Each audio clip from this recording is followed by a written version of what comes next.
Buen día, compañeros, nosotros somos el equipo número 5 conformado por mi compañera Melanie Guadalupe Rodríguez Quesada y su servidora Andrea Mendoza Morales. Nosotros les vamos a hablar sobre los ámbitos de validez de la ley penal. Con este tema se trata de precisar los alcances y los límites que la ley penal tiene. Cuando nos enfrentamos a un problema concreto en materia penal, se debe saber cuáles son las normas aplicables, esto es dentro del ámbito material. Después, desde qué momento y hasta cuándo está vigente la norma, esto es el ámbito temporal. En qué demarcación geográfica o espacio físico tienen aplicación la norma, esto es en el ámbito espacial. Y finalmente, en el ámbito personal, a quién o a quiénes se aplica la norma. Comenzaremos con el ámbito material, que en este ámbito existen 3 órdenes desde los cuales puede contemplarse la aplicación de la norma. El primero es el orden común, también conocido como local u ordinario. Después tenemos el federal o excepcional y finalmente el militar o castrense. Primero, el orden común. En México, debido a nuestro sistema federal, cada entidad federativa legisla en materia penal y de esta manera existirán delitos y normas procesales con diversas características según el estado donde ocurran esos delitos. Como ejemplo tenemos nuestro Código Penal para el estado de Nuevo León, así como el Código Penal para el Estado Libre y Soberano de Veracruz, el Código Penal para el Estado Libre y Soberano de Jalisco, entre otros. Todos los delitos son comunes, menos los que expresamente y por excepción la ley determine como federales. Dentro de los delitos de fuero común tenemos aquellos que van contra el patrimonio, como lo son el daño a la propiedad ajena, el fraude, entre otros. También tenemos aquellos que van contra la vida, como lo son el homicidio, el aborto. Aquí hay un ejemplo claro de lo que explicamos anteriormente. El aborto, como sabemos, en nuestro Código Penal aquí en Nuevo León, sigue tipificado como delito. Sin embargo, en otros códigos, ya no es un delito. En la Ciudad de México, recordemos que esto ya se encuentra legalizado. Otro tipo de delitos de fuero común son aquellos de tipo sexual, como lo son la violación, el abuso sexual, el hostigamiento sexual, entre otros. Dentro de este mismo ámbito tenemos el segundo orden, que es el federal. Aquí quedan comprendidos los delitos que afectan directamente a la federación. Es decir, ya no se trata de algo que nos afecta como persona individualmente, sino ya es como federación. En estos delitos podemos encontrar aquellos que realizan los funcionarios públicos dentro del ejercicio de sus funciones, así como aquellos que son contra los servicios públicos de la federación y que afectan su funcionamiento, como lo son las carreteras, los aeropuertos, entre otros. Algunos ejemplos son la trata de personas, el robo de hidrocarburos, delitos contra la propiedad intelectual. Y finalmente, en este ámbito, el tercer orden es el militar, que rige las relaciones del cuerpo armado. Como ejemplo tenemos el Código de Justicia Militar, que en este se señalan los delitos y las penas correspondientes a los miembros del ejército. De algunos ejemplos son la desobediencia, el abuso de autoridad, la traición a las Fuerzas Armadas mexicanas, entre otros. Personal responde la pregunta: ¿cuándo es aplicable una ley penal? La ley penal es aplicable solo durante su vigencia, es decir, desde el inicio de esta hasta que se deroga o se abroga la ley. Los problemas ultraactivos de la aplicación de la ley penal. La ultraactividad consiste en que la norma que se encuentra vigente al momento de producirse los hechos es la que debe aplicarse, aunque ésta se derogue posteriormente. La retroactividad y la extractividad también representan problemas al momento de aplicar la ley penal. La retroactividad es un problema controvertido, ya que en principio ninguna ley puede aplicarse retroactivamente, es decir, ninguna ley puede aplicarse respecto de un hecho ocurrido antes o después del surgimiento de la norma. pero de acuerdo al artículo 14 constitucional, mencionan que no se puede aplicar retroactividad si es en perjuicio de alguna persona, lo cual nos da a entender que sí puede ser aplicada si es en beneficio de la persona. La extractividad. La extractividad opera cuando la nueva ley es más favorable al procesado y se distingue del principio de retroactividad en que los hechos mantienen el reproche social a través de una nueva ley que lo sanciona, derogando la norma anterior que lo regulaba.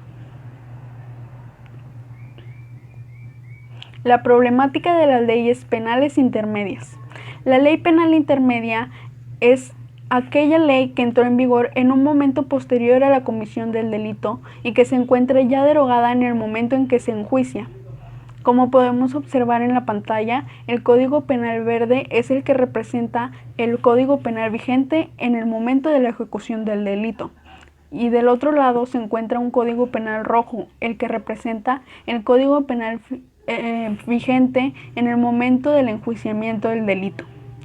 Y en medio de estos dos se encuentra un Código Penal morado, el cual representa la Ley Penal Intermedia, el cual está derogado ya al momento del enjuiciamiento del delito y fue posterior al Código Penal de la ejecución del delito.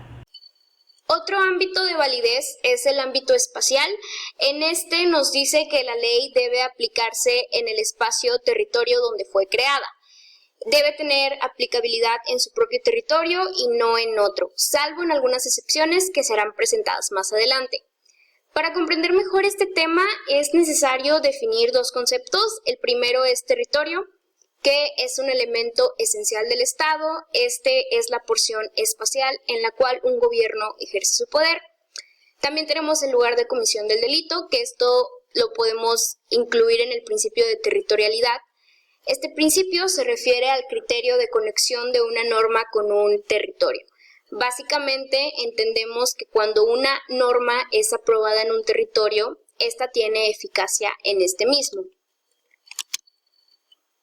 El principio de territorialidad pues se establece en nuestro Código Penal Federal. Lo podemos encontrar en el artículo 1, que dice: este código se aplicará en toda la República para los delitos de orden federal.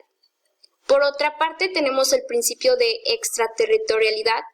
Este principio supone que en ciertas situaciones la ley mexicana puede aplicarse fuera del territorio nacional. Lo que mencionamos anteriormente, existen algunas excepciones al principio de territorialidad. Las excepciones son las siguientes.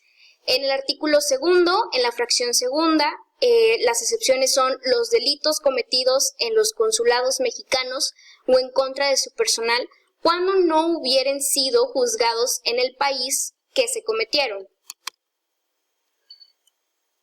Otra excepción es el artículo 4, que nos dice que los delitos cometidos en territorio extranjero por un mexicano contra mexicanos o contra extranjeros o por un extranjero contra mexicanos, estos delitos serán penados en la República con arreglo a las leyes federales, siempre y cuando se cumplan las siguientes características. La fracción primera nos dice que el acusado se encuentra en la República. La fracción segunda nos dice que el reo no haya sido definitivamente juzgado en el país en que cometió el delito.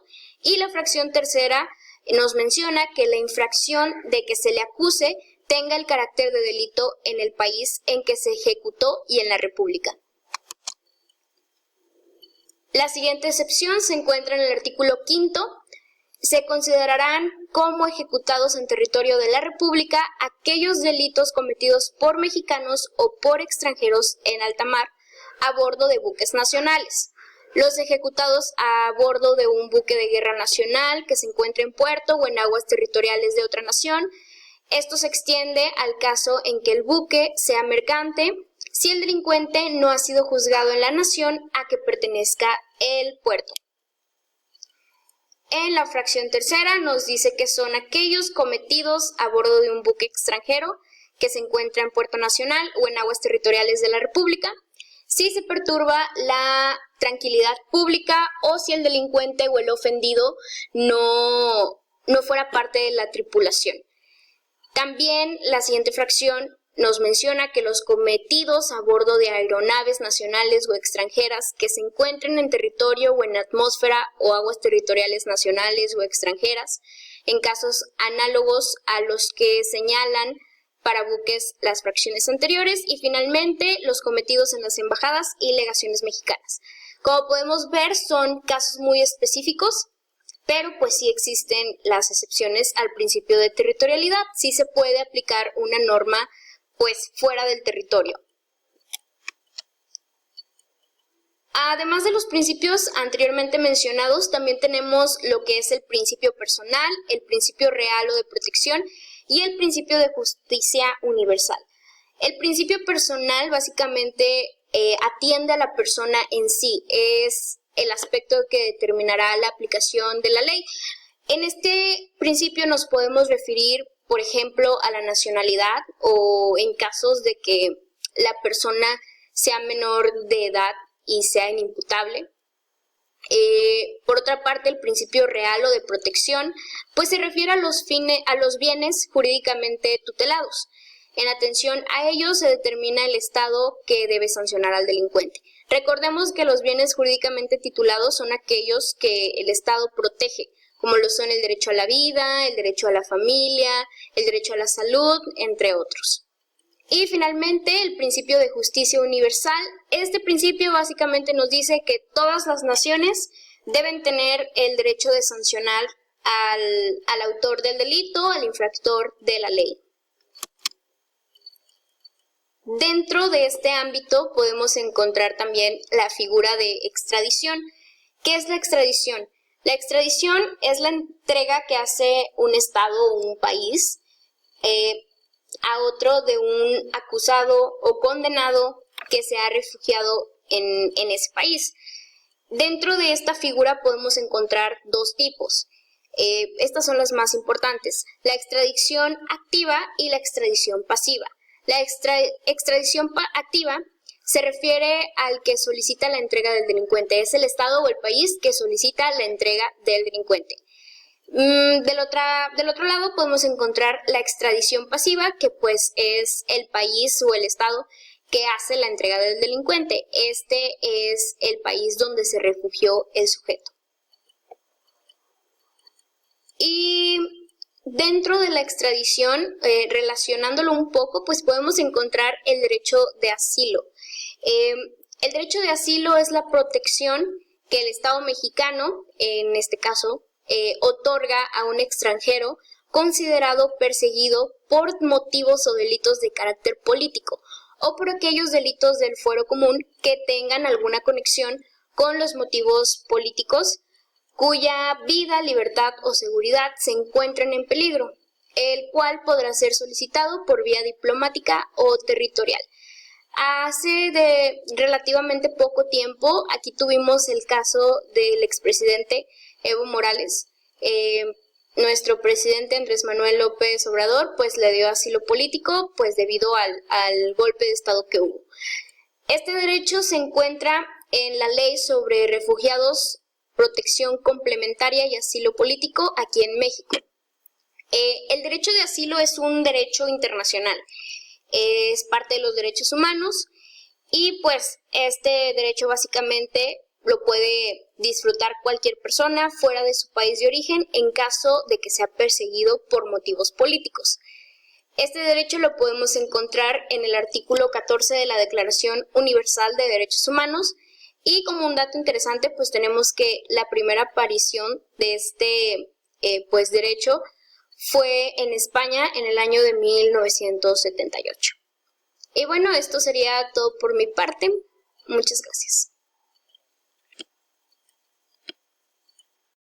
Ámbito personal. En este ámbito tenemos el principio de igualdad ante la ley. El derecho a la igualdad jurídica es un derecho humano, el cual ha sido interpretado en el ordenamiento jurídico mexicano con los principios de igualdad ante la ley. Este principio consiste en que las normas jurídicas sean aplicadas de modo uniforme a todas las personas que se encuentren en una misma situación y que los órganos jurisdiccionales no puedan modificar sus decisiones arbitrariamente. Sin embargo, existen algunas excepciones que son situaciones especiales en las cuales el principio de igualdad ante la ley deja de tener aplicación. Por ejemplo, la inviolabilidad parlamentaria, la cual protege la libertad de expresión del parlamentario, diputados y senadores, mientras estos se encuentran en su cargo, impidiendo cualquier acción procesal en su contra por opiniones manifestadas durante el ejercicio de sus funciones. Otra de las excepciones es el fuero, que consiste en que a los servidores públicos se les da un tratamiento especial ante la comisión de un delito, es decir, se inicia un juicio político, en lugar de seguir el correspondiente al de cualquier ciudadano. Por ejemplo, en el artículo 108 constitucional nos menciona que el presidente de la República, durante el tiempo de su encargo, solo puede ser acusado por traición a la patria y delitos graves. Por último, la inmunidad diplomática. Es la inmunidad que se le concede a los diplomáticos de otros países que se encuentran en el territorio nacional en el ejercicio de sus funciones. Esto está previsto en el artículo 29 de la Convención de Viena, el cual menciona: la persona del agente diplomático es inviolable, no puede ser objeto de ninguna forma de obtención o arresto. El Estado receptor le tratará con el debido respeto y adoptará todas las medidas adecuadas para impedir cualquier atentado contra su persona, su libertad o su dignidad. Y el artículo 31 de la Convención de Viena nos menciona que este agente diplomático gozará de inmunidad de la jurisdicción penal del Estado receptor, gozará también de inmunidad de su jurisdicción civil y administrativa.